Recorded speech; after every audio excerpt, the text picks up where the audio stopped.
Pinaimbestigahan naman ni Senator Francis Tolentino kung konektado sa bagong Enhanced Defense Cooperation Agreement o EDCA sites ng Estados Unidos sa Pilipinas ang umano'y pagdami ng Chinese students sa Cagayan.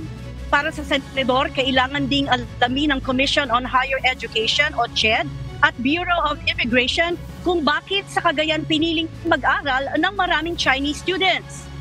2 sa 4 na dagdag sa EDCA site sa bansa ang nakabase sa Cagayan, partikular na sa Naval Base Camilo Ocias sa Santa Ana at Lalo Airport.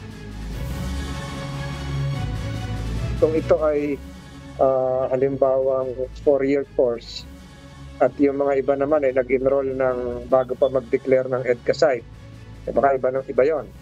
Kung yung influx, yung spike ng enrollment ay after declaration ng EDCA site at kung totoo yung diploma mill na sinasabi, so imbestigahan yan. We can speculate, but again, kailangan itong patunayan na maigi, makita natin yung proof nito. Kasi yung EDCA naman, rotational yun eh, hindi naman permanent yun.